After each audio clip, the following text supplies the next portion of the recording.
हाँ जी क्लास, देखिए स्टार्ट करते हैं। एक टॉपिक और बचा है इस चैप्टर्स के अंदर आपका, कुछ ही मतलब थोड़ा बहुत टॉपिक है, ये चैप्टर ख़त्म हो जाएगा। फिर relations between angular momentum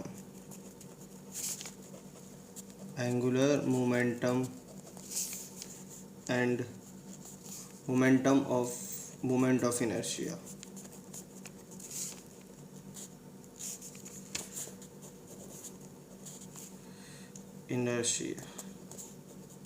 angular momentum that is equal to L और मोमेंट ऑफ इनर्शिया I। देखिए अब हम वही बात करते हैं, कोई भी ऑब्जेक्ट जब रोटेशंस करेगा, एक सिस्टम है आपका, रोटेट कर रहा है आपका, ये M1 M2 M3 various particles है आपका, और ये मूव कर रहा है इस तरह से, जिसकी एंगुलर वेलोसिटी ओमेगा है। यहाँ से इसकी velocity position R1, position R2, position R3, axis of rotation से अलग अलग पोजीशन है आपका। तो इसकी हम एंगुलर मोमेंटम देख लेंगे। Angular momentum L is equal to में किसी एक की L इज इक्वल टू होता है आपका, L इज इक्वल टू में आपका P इंटू में R। P is a linear momentum, M V R। तो L इज इक्वल टू में what is M, mass of body, mass of particle, V is the velocity of particle और R is the position vector. तो हम L1 लिख रहा हूँ मैं, तो इसे लिख रहा हूँ R1, इसे P1, इसे M1, इसे V1 R1। M1 ऐसे ही आपका, V1 इज इक्वल टू होगा आपका R1 ओमेगा R1। तो L1 angular momentum of first particle is equal to में M1 R1 स्क्वायर ओमेगा, और L1 is equal to moment of inertia of first particle I1 square omega. तो L1 ऐसे आ गया आपका एक पार्टिकल का angular momentum. तो अगर हम टोटल एंगुलर मोमेंटम निकालेंगे पूरे सिस्टम का, L इज इक्वल टू में L1 plus L2 plus L3 and so on, चलता रहेगा आपका ये आपका, ठीक है। L1 plus L2 plus L3 and so on. तो L1 क्या है आपका, M1 R1 square plus omega into में omega plus M2 R2 square into में omega plus M3 R3 square into में ओमेगा एंड सो ऑन। तो omega common आ जाएगा, M1 R1 is equal to में I1 plus I2 plus I3 and so on. Angular momentum moment of inertia that is I। तो L is equal to में omega, what is I1 I2 I3, तो सब particle का moment of inertia. तो summation of moment of inertia, इसका expression होता है M R square I1, किससे आपका I1 से लेकर के N तक, या फिर जैसे मैंने इसे लिख लिया, और इसे ऐसे भी लिख सकते हैं आपका L is equal to I into में ओमेगा, I इंटू में ओमेगा, समझ आया आपका, I इंटू में ओमेगा। तो I इंटू में ओमेगा, तो अगर एंगुलर मोमेंटम L, तो एक चीज़ और मैं बता दूं आपका, ये जो हमारे हो गया L इज इक्वल टू में I इंटू में ओमेगा।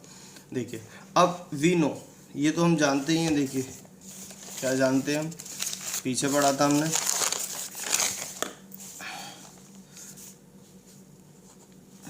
वी नो, ये तो हम जानते हैं आपका angular momentum, rate of change of angular momentum with respect to time is equal to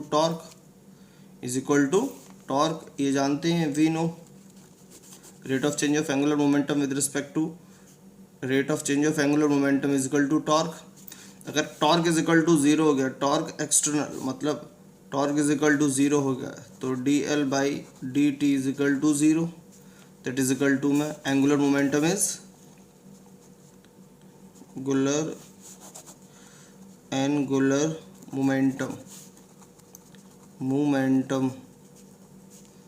constant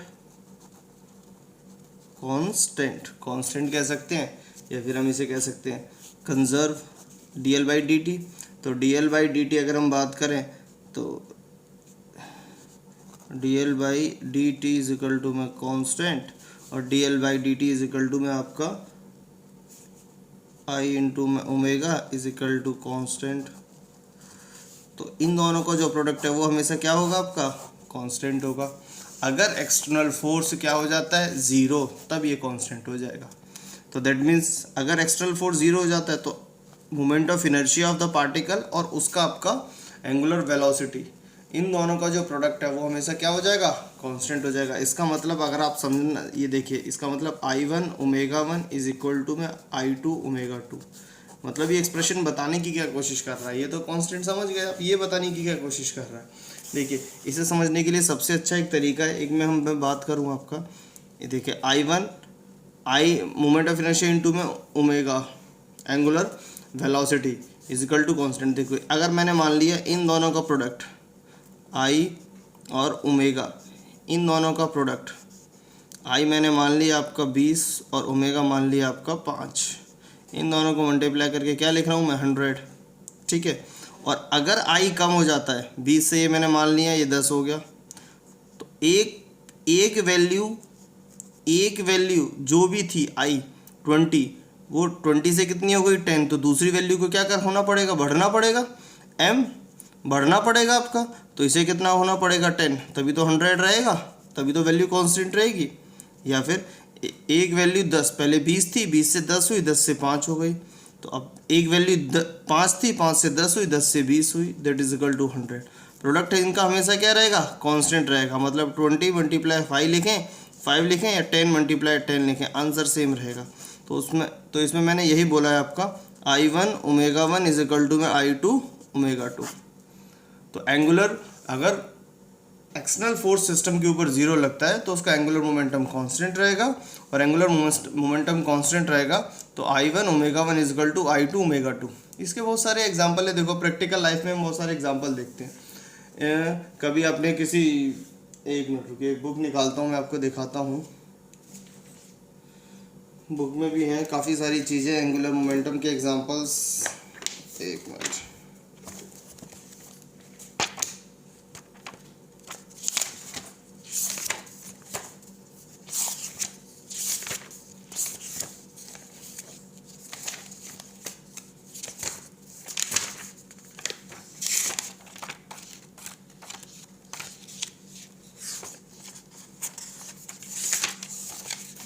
हाँ ये देखिए आपका, ये देखिए ये एग्जांपल है, सबसे अच्छा एग्जांपल। एक ऑब्जेक्ट है, रोटेट कर रहा है, अगर इस पे external velocity, external torque zero लगता है, तो ये देखिए इसका रेडियस R1 है और इसकी एंगुलर वेलोसिटी ओमेगा है। जैसे ही हाथों को अंदर कर लेगा, R को अंदर कर लेगा, R को अंदर करते के साथ ही इसका रेडियस कम हो जाएगा पूरे के पूरे सिस्टम का। जब रेडियस कम हो जाएगा तो I की वैल्यू कम हो जाएगी, क्योंकि I क्या होता है, मोमेंट ऑफ इनर्शिया। अगर I कम हो गया, दूसरी वैल्यू को भरना पड़ेगा, ओमेगा को भरना पड़ेगा। जितनी इसकी पहले एंगुलर वेलोसिटी होगी उससे ज़्यादा एंगुलर वेलोसिटी हो जाएगी और तेज़ी से ये अपनी एक्सेस पर घूमने लग जाएगा। एक तो ये हो गया एग्जांपल। या फिर आपने इस तरह का डांस देखा होगा, अक्सर कर क्या होता है, ये इस तरह का जो डांस होता है आपका, इसमें जब भी कोई डांसर होता है अपनी बॉडी को एक्सपेंड कर लेते हैं, ये फैला लेते हैं, और जैसे ही इन्होंने अपने स्पीड बढ़ानी होती है, सर्कुलर स्पीड, एंगुलर वेलोसिटी बढ़ानी होती है, अपनी पूरी की पूरी बॉडी को सिकोड़ लेते हैं। दोनों हाथों उन्हें इकट्ठा कर लिया और पैर को भी पास कर लिया, जिससे आपकी पूरे के पूरे सिस्टम की जो रेडियस हो गई, कम हो गई। रेडियस कम होने से I कम हो गया, मोमेंट ऑफ इनर्शिया, और अगर मोमेंट ऑफ इनर्शिया कम हो गया तो क्या बढ़ गया आपका, एंगुलर वेलोसिटी, ओमेगा बढ़ गई, इनकी रोटेशंस बढ़ जाएगी। तो इस तरह के काफ़ी सारे जिम्नास्टिक करते हैं आपका। इसी तरह से आपने ये भी देखा होगा, डाइवर्स परफॉर्म करते हैं बहुत सारे अलग अलग तरीके की इस तरह की एक्टिविटीज़। एक जैसे यहाँ से जंप कर रहा है, जंप करते हुए ऊपर से आएगा आपका, अभी तो इसने पूरे सिस्टम को एक्सपेंड किया हुआ है, देख रहे हैं काफ़ी लंबा है, और जैसे ये एयर के अंदर आएगा, एयर के आते के साथ ही अपनी बॉडी को एकदम सिकोड़ लेगा, कंस्ट्रक्ट कर लेगा, जिसकी वजह से पूरे के पूरे सिस्टम का रेडियस कम हो जाएगा, जिससे I कम हो जाएगा, और I कम होने से इसके रोटेशन बढ़ जाएंगे। और जैसे इसके रोटेशन, मतलब जस्ट हवा के अंदर 2-3 रोटेशन लेगा, और जैसे ही पानी में गिरने वाला होगा तुरंत हाथ पैरों को फैला लेगा। हाथ पैर फैलाते के साथ ही फिर रेडियस बढ़ गया, मोमेंट ऑफ इनर्शिया बढ़ गया, रोटेशन कम हो गया। रोटेशन कम होने से इसे आसानी से, जैसे अंदर की तरफ जाएगा, बड़ी आसानी से इसे दिखेगा और स्मूथली पानी के अंदर चला जाएगा। तो ये कई सारे एग्जाम्पल हैं, आपका डेली लाइफ के एग्जाम्पल हैं, तो ये याद रखिएगा। इसमें से अक्सर कर एक आध एग्जाम्पल्स पूछ लिया जाता है कि क्या इफेक्ट होगा एंगुलर मोमेंटम पर अगर एक्सटर्नल फोर्स ज़ीरो लगे तो एंगुलर मोमेंटम कंजर्व रहेगा, और कंजर्व रहने से आपका अलग अलग तरह की एक्टिविटीज़ हम इस तरह से देखते हैं आपका। तो चलिए ये हो गया आपका। अब हम आगे स्टार्ट करेंगे आपका। तो देखिए इसके बाद हम बात करेंगे आपका, रिलेशंस पढ़ ली हमने एंगुलर मोमेंटम के और मोमेंट ऑफ इनर्शिया के, और ये पढ़ लिया आपने ये क्या इम्पैक्ट रहता है। अब हम देखेंगे आपका, अब हम एक और टॉपिक देखेंगे आपका जिसका नाम है, अब हम देखेंगे kinetic energy in rotations. Kinetic energy in rotations ये देखेंगे। तो हम जानते हैं आपका कोई भी सिस्टम है अपनी एक्सिस पर घूम रहा है, तो अपनी एक्सिस पर घूम रहा है, यहाँ पर इसका मास m1 है, ये r1 है, ये m2 है, इस तरह से घूम रहा है आपका, ठीक है। अभी हम काइनेटिक एनर्जीज रोटेशन ही देख रहे हैं, रोलिंग आगे कराऊंगा, उस रोलिंग के अंदर पूरा का पूरा ट्रांसलेटरी और रोटेटरी मोशंस दोनों होंगी।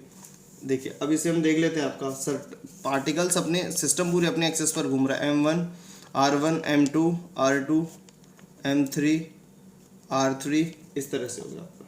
अगर kinetic energy of m1 particle, तो m1 पार्टिकल के अंदर काइनेटिक एनर्जी को, kinetic energy is equal to half m1 v1 square, that is equal to half m1 v is equal to क्या होता है, v is equal to r omega, तो आएगा आपका r1 ओमेगा का होल स्क्वायर, तो आएगी 1/2 m1 r1 square dot omega square.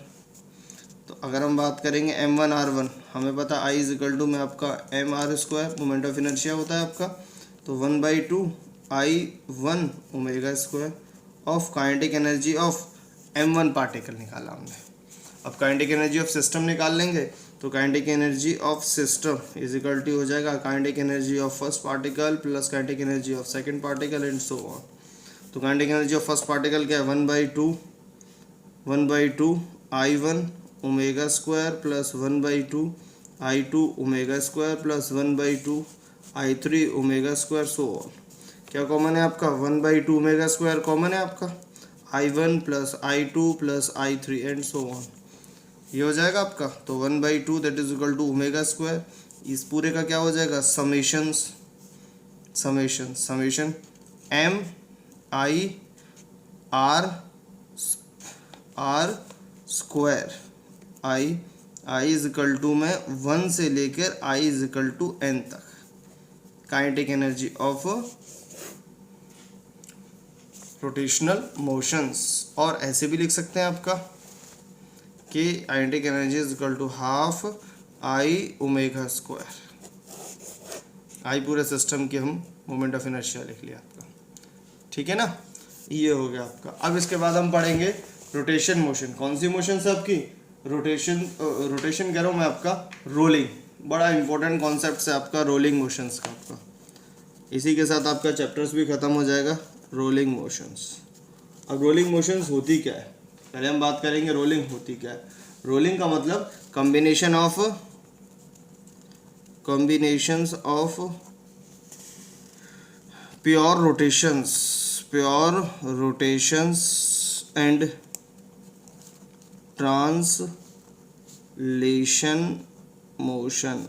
Translatory motions, ठीक है। अब ट्रांसलेटरी और रोटेशन मोशन जानते हैं, चलिए जानते होंगे, इसमें कोई बड़ी चीज़ तो है नहीं, तो एक बार फिर भी थोड़ा रिकैप कर लेते हैं। मैं क्या कह रहा हूँ, मैं आपका रोलिंग के बारे में बात कर रहा हूँ। देखो रोलिंग के अंदर दोनों चीज़ें दिखाऊंगा मैं आपको। अब ये कोई टायर है, ठीक है। अब ये इस तरह से यहाँ इस सरफेस पे चल रहा है, इसके ये सारे पॉइंट है, ये ए पॉइंट, ये बी पॉइंट, ये सी पॉइंट और ये डी पॉइंट, और यहाँ एक सेंटर है आपका जिसे मैं बोल रहा हूँ ओ। अब देखें जैसे आगे की तरफ चलेगा तो ये मूव करेगा, कोई भी टायर जब मूव करेगा तो देखो आपको कुछ इस तरह से नज़र आएगा। आगे की तरफ गया आपका ए यहाँ पर आ गया, बी यहाँ पर आ गया, सी यहाँ पर आ गया, ए यहाँ पर आ गया, बी सी और डी यहाँ पर आ गया। फिर आगे की तरफ देखेंगे पर ओ आपको दिखाई देगा, वहीं एक्सिस ऑफ रोटेशन वही है आपका।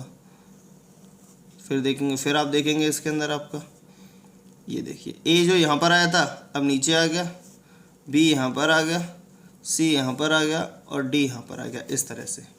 अब देखो इसके अंदर अगर आप एक चीज़ देखेंगे आपका कि इसके अंदर एक ट्रांसलेटरी मोशन है। ट्रांसलेटरी मोशंस का मतलब है आपका, ट्रांसलेटरी मोशंस का मतलब इसका सेंटर ऑफ मास वहीं का वहीं है, कहीं चेंज नहीं हो रहा आपका, इस तरह से आपका ट्रांसलेटरी मोशन है सेंटर ऑफ मास। और अगर हम बात करेंगे ट्रांसलेटरी मोशंस, ट्रांसलेशन हो रहा है आपका, और इसके अंदर एक और चीज़ हो रही है रोटेशंस। रोटेशंस का मतलब जो सेंटर ऑफ मास को छोड़कर जितने भी पार्टिकल हैं वो टाइम के रेस्पेक्ट में अपनी पोजीशन को चेंज कर रहे हैं और उस सिस्टम के सेंटर के चारों तरफ मूव कर रहे हैं। देखो पहले यहाँ था, फिर यहाँ आया, फिर यहाँ आ गया, फिर अगली बार घूम के यहाँ आ जाएगा। तो सेंटर ऑफ जो आपका एक्सिस ऑफ रोटेशन है उसके चारों तरफ घूम रहे हैं, तो इसके अंदर रोटेशन भी है, ट्रांसलेशन भी है। इस तरह के मोशंस को बोलते हैं हम रोलिंग मोशंस। कौन सी मोशन है आपकी? Rolling motions. तो बहुत इंपॉर्टेंट है आपका रोलिंग मोशन। चलिए रोलिंग मोशंस, तो रोलिंग देखिए आपका अभी हमने पीछे करा दिया आपका ट्रांसलेटरी मोशंस, और ट्रांसलेटरी मोशन और रोटेशन मोशन उन दोनों की कंबाइनिंग होगी आपकी रोलिंग। चलिए अभी यहाँ पर अच्छे से बताते हैं। आपका एक ऑब्जेक्ट्स है, इस तरह से रोलिंग कर रहा है, ये इसका सेंटर है आपका, इसके अलग अलग पॉइंट है, इन सब की वेलोसिटी कैलकुलेट करनी है आपका। तो यहाँ जो अगर ट्रांसलेटरी वेलोसिटी होगी, इसमें दोनों मोशन है, ट्रांसलेशंस प्लस रोटेशंस। अब ओ पॉइंट, ये आपका ए, ये बी, ये सी और ये डी। अब देखिए यहाँ पे जो वेलोसिटी रहेगी वो इधर की तरफ रहेगी आपकी वी सी एम, ठीक है।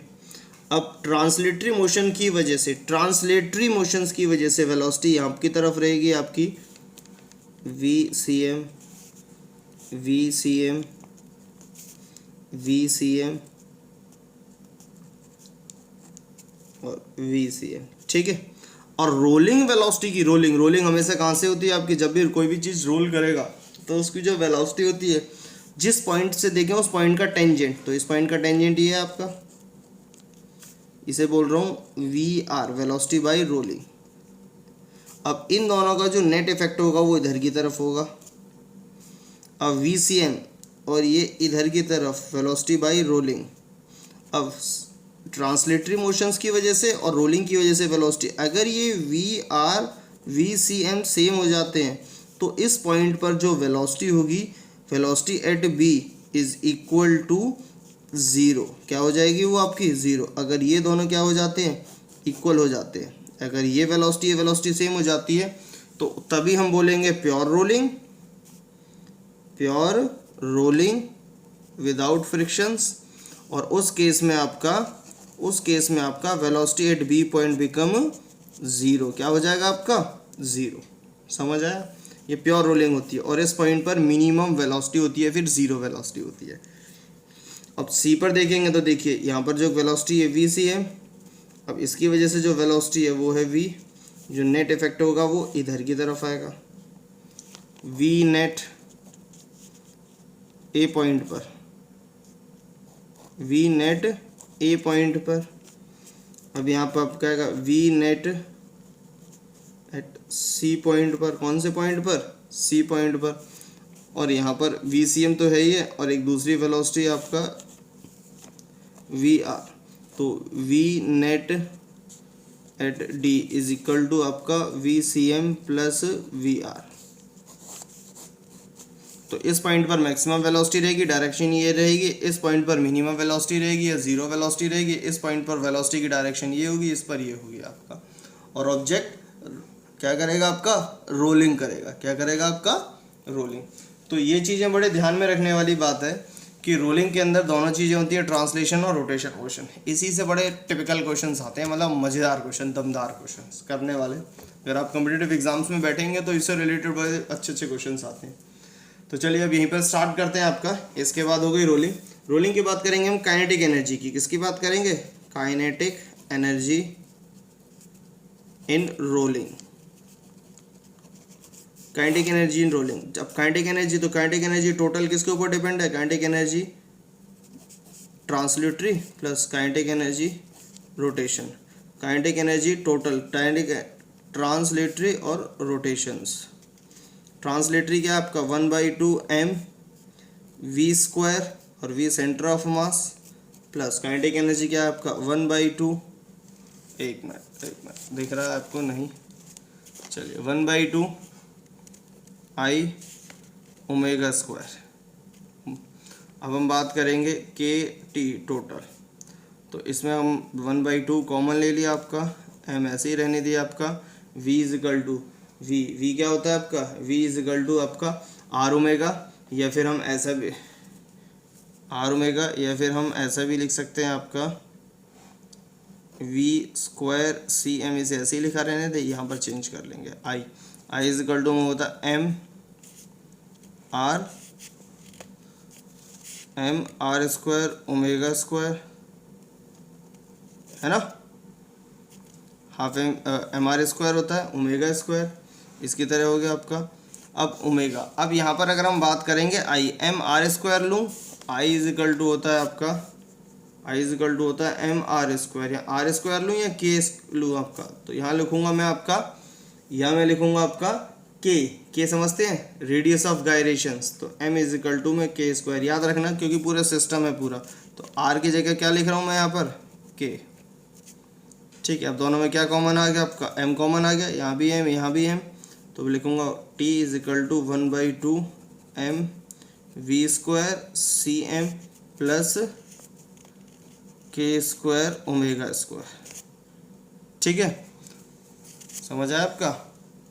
अब v स्क्वायर, तो v स्क्वायर अगर मैं v स्क्वायर कॉमन ले लेता हूँ, चलिए v स्क्वायर क्या कॉमन ले लेता हूँ, दिखाई देता हूँ मैं कर क्या, K T is equal to 1/2 m v is equal to आपका r square omega square plus K omega square, तो यहाँ दोनों में ओमेगा स्क्वायर कॉमन है, बाहर ले लिया आपका, तो शायद कुछ ऐसा आ गया आपका, के टोटल इजिकल टू 1/2 m ओमेगा स्क्वायर आर स्क्वायर प्लस के स्क्वायर। अगर आर स्क्वायर भी कॉमन ले लूँ तो के ऐसे भी हो सकता है एक्सप्रेशंस, और K T is equal to 1/2 m are square omega square 1 plus के स्क्वायर बाई आर स्क्वायर। तो ये और ये देख रहे हैं आप, तो k T is equal to 1/2 m are square i, और ये क्या होगा आपका आई ओमेगा स्क्वायर 1 प्लस के स्क्वायर बाई आर स्क्वायर, ऐसे लिखा जा सकता है फॉर्मूला, या फिर इससे, अब देख रहे हैं ना आपका आर स्क्वायर ओमेगा स्क्वायर, इससे ये भी लिखा जा सकता है आपका K T is equal to 1/2 m, ऐसे का ऐसे ही रहने दिए, आर स्क्वायर ओमेगा स्क्वायर होता है वी स्क्वायर 1 प्लस के स्क्वायर बाई आर स्क्वायर। तो डिपेंड करता है वैल्यू क्या दे रखी है, उस हिसाब से चेंज हो सकती हैं चीज़ें। तो ये आ गई आपकी kinetic energy of rolling motions, kinetic energy of rolling. अब इसके बाद हम आगे पढ़ते हैं आपका कुछ डेरिवेशन से, एक आपका देखिए स्टार्ट करते हैं आपका rolling without slipping on inclined plane, inclined plane। Object इस तरह से देखिए, ये नीचे की तरफ आ रहा है,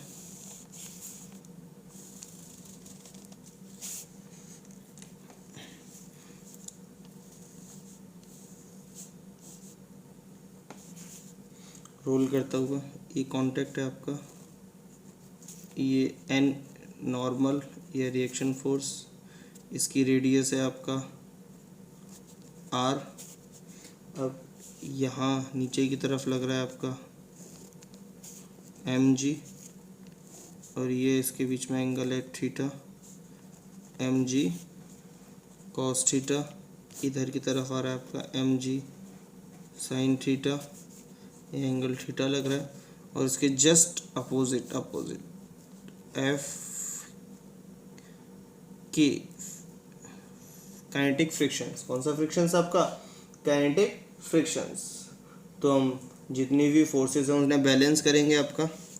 तो n is equal to M G cos theta.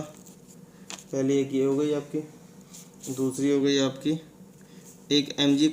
देखिए ऑब्जेक्ट कहाँ की तरफ मूव कर रहा है? इधर की तरफ पूरा सिस्टम आ रहा है ए एक्सेलरेशन के साथ, तो इधर फोर्स लग रहा है एम जी साइन थीटा, और इधर की तरफ जो अपोजिट फोर्स है फ्रिक्शनल फोर्स एफ के।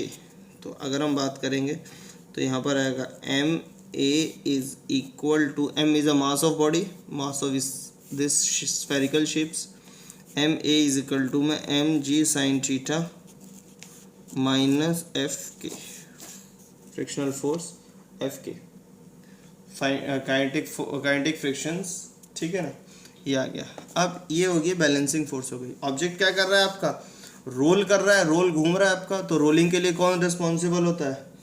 हम जानते हैं आपका रोलिंग के लिए एक टॉर्क रिस्पॉन्सिबल होता है for rolling.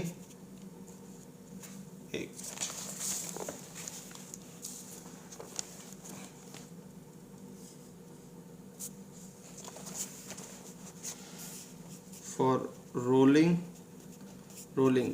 Torque is equal to, rolling के लिए टॉर्क रिस्पॉन्सिबल है। टॉर्क इज इक्वल टू में टॉर्क कौन कर, अब रोलिंग कौन करा रहा है? अब इधर की तरफ इसे घूम कैसे रहा है? ये घूम ऐसे रहा है कि इस पर एक फ्रिक्शनल फोर्स लग रही है इधर की तरफ, फोर्स इंटू में टॉर्क इज इक्वल टू में फोर्स इंटू में परपेंडिकुलर डिस्टेंस। तो पर फोर्स क्या है आपका? एफ के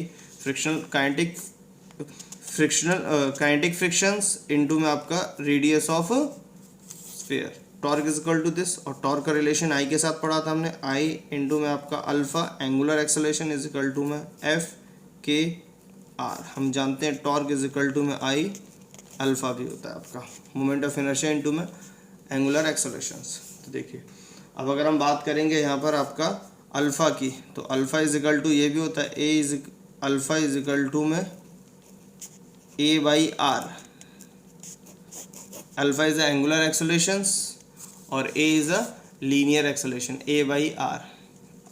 अल्फा इज एंगुलर एक्सेलरेशंस और a is a linear acceleration। तो अल्फा की जगह i is equal to a by r, और f काइनेटिक फ्रिक्शंस f के r बाई r। तो आ जाएगा आपका kinetic friction is equal to i a upon में आर स्क्वायर। तो काइनेटिक फ्रिक्शंस निकाल ले कि काइनेटिक फ्रिक्शंस का कैसे रिलेशंस है आपका। I a moment of inertia into में एक्सेलरेशन अपॉन में रेडियस का स्क्वायर। अब ये निकाल लिया, इसकी वैल्यू इसे इक्वेशन फर्स्ट मान लूँ, इसे इक्वेशन सेकंड। अब इसकी वैल्यू उसमें पुट कर देता हूँ आपका। तो देखिए आपका हमारे पास आएगा एक्सेलरेशन आ जाएगा, हमारे पास आएगा M A is equal to M G sine theta minus I A by are square. दोनों में देखिए ये इधर ले आया आपका, हमारे पास आएगा M A plus I A by are square is equal to M G sine theta. दोनों में क्या कॉमन है आपका? ए कॉमन है, ए बाहर आ जाएगा, m plus I by are square is equal to M G sine theta. तो एक्सेलरेशन आ जाएगा, acceleration of the body m ji sine theta upon m ji sine theta, बाहर की तरफ आ जाएगा, यहाँ आ जाएगा m plus I by I upon में आर स्क्वायर। ठीक है, ये आ गया एक्सेलरेशंस ऑफ इंक्लाइंड प्लेन। ठीक है, एक्सेलरेशंस आ गया। अब कुछ भी लगा सकते हैं, आई की वैल्यू जो पुट करेंगे, आई की वैल्यू जो चाहें वो पुट करें, उससे हम एक्सेलरेशन, आई मतलब सिस्टम क्या है? Moment of inertia. अगर आपका, चलिए बता देता हूँ मैं आपका, अगर मैं सॉलिड सिलेंडर की बात करता हूँ, किसकी बात करता हूँ? In solid cylinder. तो सॉलिड सिलेंडर में एक्सेलरेशन कितना होगा? तो ए इज इक्वल टू में एम जी साइन थीटा, ऐसे ही लगा रहेगा आपका, एम प्लस आई। सॉलिड सिलेंडर का मोमेंट ऑफ इनर्शिया क्या होता है? सॉलिड सिलेंडर का आई की वैल्यू होती है, आई इज इक्वल टू में आपका 1/m/2। ये सॉलिड सिलेंडर का मोमेंट ऑफ इनर्शिया। तो आई की जगह लिखूंगा मैं mr²/2, और पहले का r² था ही, r² से r² कट गया, तो हमारे पास आया आपका M G sine theta by 2m plus m, जिसे हम कह सकते हैं आपका M G sine theta by 3m, m से m कट जाएगा तो एक्सेलरेशन क्या आएगा आपका 1/3 g साइन थीटा। ठीक है, एक्सेलरेशन आ गया। अब बोलेंगे भाई सॉलिड इसमें आपका फ्रिक्शनल फोर्स कितना लग रहा है, फ्रिक्शनल फोर्स निकाल सकते हैं हम। फ्रिक्शनल फोर्स कितना होता है, frictional force of kinetic is equal to, अभी हमने पीछे करा था आपका आई, ये आई इंटू में ए बाई आर स्क्वायर, तो I moment of inertia, moment of inertia कितना है एम आर स्क्वायर बाई 2, ये मोमेंट ऑफ इनर्शिया है, नीचे पहले का आर स्क्वायर इंटू में एक्सेलरेशन हमने निकाल लिया 1/3 इंटू में जी साइन थीटा। अब देखो आर स्क्वायर से आर स्क्वायर कट गया आपका, अब यहाँ आएगा आपका एम आर स्क्वायर ए कितना आता है हमारा, 1 मिनट 2 + 3, 1 मिनट यहाँ पर थोड़ा सा मिसिंग है आपका कुछ, एलसीएम लेंगे बाई 2 ऊपर की तरफ आएगा मूव करके, आपका एलसीएम लेंगे ना तो बाई 2 ऊपर की तरफ आएगा आपका, तो एक्सेलरेशन हो जाएगा 2/3। अब एक्सेलरेशन की वैल्यू 2/3 यहाँ पुट हो गया आपका, अब 2 से 2 कट जाएगा, तो f k is equal to 1/3 m ji sine theta. Kinetic frictions, कौन सा फ्रिक्शंस आपका, काइनेटिक फ्रिक्शंस, फ्रिक्शंस भी निकल गया आपका। अब देखिए इसके साथ ही ऑलमोस्ट ये चैप्टर ख़त्म हो जाता है, इसमें ऐसी कोई चीज़ नहीं अब जो छोड़ी हो।